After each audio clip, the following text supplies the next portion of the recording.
Auditeurs, auditrices, bonjour, bienvenue ou bon retour sur la plateforme de la Fibromyalgie Academy, le podcast créé par une équipe soignante en service de douleurs chroniques et principalement de fibromyalgie, mise à votre disposition afin de vous aider à gérer au mieux les symptômes de votre fibromyalgie et à retrouver un confort de vie. Aujourd'hui, dans ce podcast, nous allons aborder un concept qui revient souvent mais qui est essentiel. La fibromyalgie est-elle une maladie psychologique, psychiatrique? Est-elle une folie?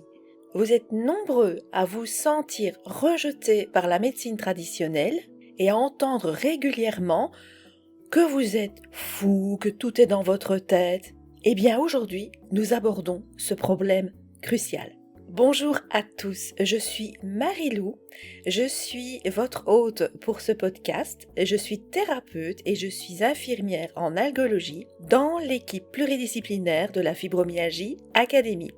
Mais ce n'est pas tout, ce qui fait ma force, c'est que je suis moi-même fibromyalgique. Et de ces deux versants d'un même problème, j'essaie de vous expliquer, de vous aiguiller vers des solutions et des méthodes qui peuvent vous aider, vous changer la vie et vous apprendre à gérer votre fibromyalgie. C'est un podcast que je n'aurais jamais pensé faire parce que pour moi, c'est vraiment l'essence même de la définition de la fibromyalgie et c'est quelque chose qui, pour moi, me paraît tout à fait clair. Dans mon esprit, c'est très clair, il n'y a pas de folie, je vous rassure tout de suite, il n'y a pas de folie dans la fibromyalgie. Par contre, c'est vrai qu'il y a différentes options, différentes opinions, et on va clarifier ça ensemble maintenant. Alors, comme toujours, en fin de podcast, je vous donne mon avis personnel.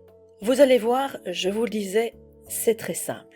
Pour comprendre ça, il faut expliquer le terme douleur et le terme souffrance. Par définition, la souffrance sera une souffrance mentale, morale, psychologique, tandis que la douleur, c'est quelque chose qui est physique, qui est viscéral, qui va amener une sensation de gêne corporelle. Alors oui, c'est clair, le psychologique peut entraîner des douleurs physiques. Ce sont les douleurs psychosomatiques. Et donc c'est pour ça que dans une équipe d'algologie, il est essentiel d'avoir plusieurs praticiens, plusieurs médecins, plusieurs spécialistes, dont le psychologue et le psychiatre.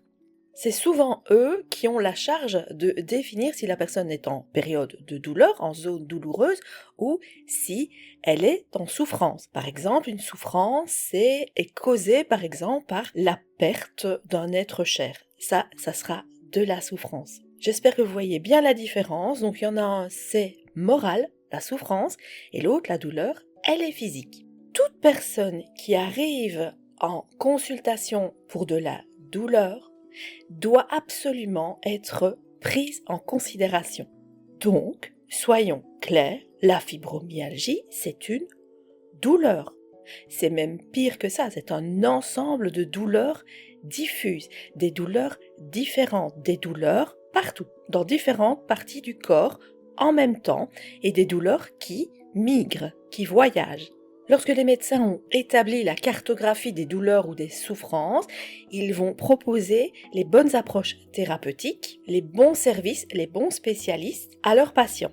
Et donc, en cas de souffrance morale, on va donc envoyer la personne vers un psychologue, vers un groupe de parole, et tout ce qui sera de la douleur physique, à ce moment-là, il y va y avoir un deuxième tri.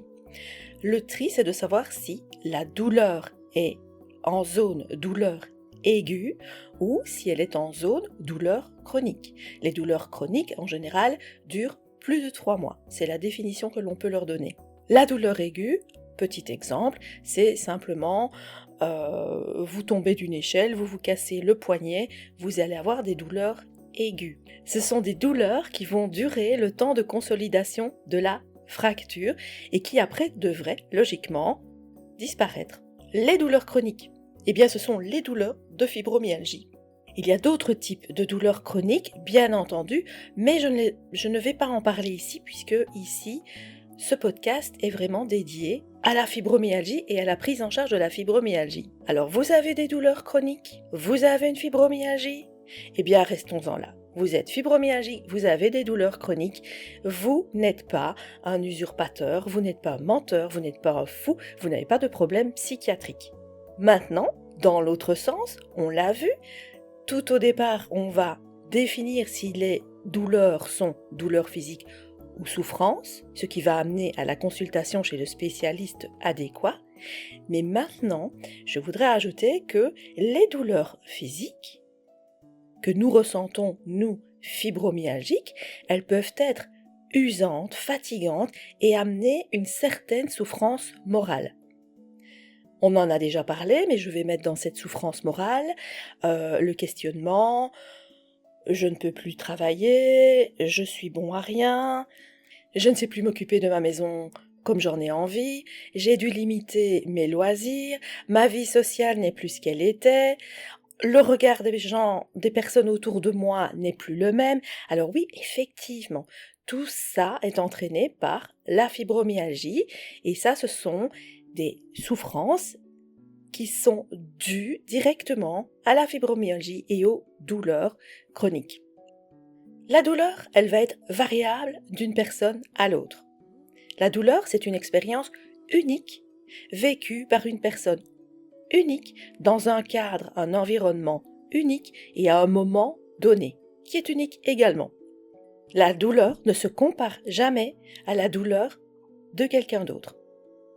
La douleur, elle se quantifie, sachant qu'elle est mouvante, qu'on peut avoir mal à un point insupportable un jour et le lendemain avoir des douleurs passables. Mais elle se qualifie aussi, la douleur.